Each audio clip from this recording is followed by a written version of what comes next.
হে guys, welcome back another new blog. সকাল সকাল ঠিক নয়, বাট আজকে বেলা করেই এই ফার্স্ট ব্লগটা করছি। তার কারণ সকালবেলা থেকে একটু লেট করেই উঠেছি আজকে, কারণ লাস্ট উইকে অনেকটাই প্রেশার গেছে আর একটু আজকে রিলিফটাই দরকার ছিল। তো এই রেস্টটা না নিলে মানে অসম্পূর্ণ থেকে যেত রেস্ট।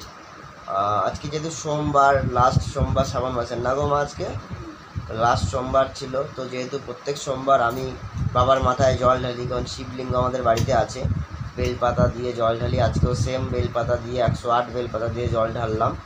তো নিজের মনের কামনা বাবার কাছে প্রকাশ করলাম। যাই হোক, সফলতা তিনি যতটুকু সামর্থ্য দেবেন সেটুকু সফলতা আমি নিশ্চয়ই মানে পাবো। আর যতটুকু নিজে খাটবো ততটুকু সফলতা তো পাবোই। বন্ধুরা, বলো তোমরা কেমন আছো? আর আশা করছি তোমরা খুব ভালো আর সুস্থ আছো।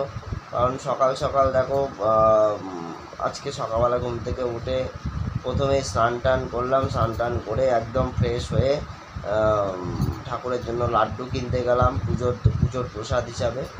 আর তারপরে এসে বাবার মাথায় জল ঢাললাম। বাট লাড্ডুটা আমি পুজো দিতে পারিনি, কারণ আমার অফিসে যাওয়ার তাড়া আছে। মাকে বললাম, মা তুমি যখন সব ঠাকুরকে পুজো দেবে তো সবাইকে লাড্ডুটা দিয়ে দিও। বললো ঠিক আছে। তো যাই হোক, এখনই অফিসে বেরিয়ে যাব। বাট গেঞ্জিটা আমার ভেজা রয়েছে, কারণ সারাটা দিন ওই গেঞ্জিটা পরে কাজ করি। আমি একদিন বাদে বাদে গেঞ্জিটা ধুয়ে দিই, যাতে স্মেল না আসে খারাপ। তো যাই হোক, এখন বেরিয়ে যেতে হবে। আর অনেকটাই পথ, রোদও উঠে গেছে মোটামুটি, বৃষ্টিটা চলেই গেল, বর্ষার সিজন চলে গেল। আর শরৎকাল আসছে, মা আসছে, আর বেশি দিন নেই বাকি। আর মোটামুটি সারা কলকাতা থেকে শুরু করে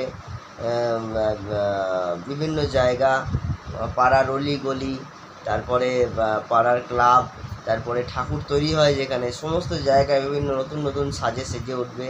বিশেষ করে জামা কাপড় কেনার যে মার্কেটগুলো আছে সেখানে তো আরও বেশি আনন্দ। তো পুজো আসছে, নতুন জামা কাপড় কিনবো, তার একটা বিশেষ আনন্দ থাকে। যাই হোক, এই বছর আমারও বিশাল আনন্দ হবে। এবছর মা বাবাকে নিয়েই বেরোবো পুজোর জামা কাপড় কিনতে। তো বন্ধুরা, সাথে থেকো, পাশে থেকো। আর সবথেকে বড় যে জিনিসটা, যে আজকে যাদের যাদের জন্মদিন আছে তাদের সবাইকে জানাই শুভ জন্মদিনের অনেক অনেক শুভেচ্ছা আমি আর আমার ফ্যামিলির তরফ থেকে। মা একটু আগে ঘর পুছছিল, বাট ঘর আমি পোছাতে দেবো না, কারণ কষ্ট হচ্ছে তার, দেখে বুঝতে পারছি। আগামীকাল থেকে সকালবেলা আমি ঘরটা পুছবো। আর বিছানা তো আমি মোটামুটি ক্লিন করতে পারি, অসুবিধা নেই। ঘরটা আমি পুছে দেবো, কারণ পারে না মা, কষ্ট হয়। তো একটু আগেই খাটের তলা পুছতে গিয়ে পেটের বুকের মধ্যে টান লেগে গেছে। তো খারাপও লাগছে দেখে, আবার নিজের কাজ আমাকে দিয়ে করতেও দেবে না, এমনই মানুষ আর কি। তো বকা দিলাম, একটা বকা দেওয়ার পরে বললাম যে আমি কাল থেকে করবো। আজকে তুমি করছো, করো, কাল থেকে সকালবেলা উঠে আমি করবো। এরকম করলে ভালো লাগে বলো তো? মানে নিজের সংসার আমি নিজের মতন গুছিয়ে রেখেছি, তো অত হাত দিতে হবে না। আমি পারছো না, কষ্ট হচ্ছে, এটা কি আর কি নাকি? শরীর খারাপ হয়ে যাচ্ছে। তো বন্ধুরা, চলো, ভালো থেকো, তোমরা সুস্থ থেকো, স্বাভাবিক থেকো, সাপোর্ট করো আমাকে, পজিটিভ এফোর্ট দিও, যাতে আমি আরও জীবনে আরও বড় হতে পারি। জীবনে চলতে গেলে অনেক কিছু আসে যায়, অনেক পরিস্থিতি আসে চলে যায়, কিন্তু তাই বলে জীবন থেমে থাকে না। জীবনটাকে নিজেকেই চালাতে হয়, কারণ আমার সাথী আমার নিজের জীবন। তাই নিজের জীবনকে ভালোবাসতে শিখেছি। নিজের জীবনকে ভালোবেসে নিজের জীবন নিজেকে অনেক বড় জায়গায় একদিন নিয়ে যেতে পারবো আশা করি।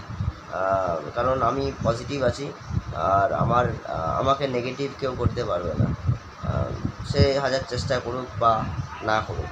তো বন্ধুরা, চলো, টাটা, ভালো থেকো, তোমরা সুস্থ থেকো, আবার দেখা হবে পরবর্তী ব্লগে। Bye bye.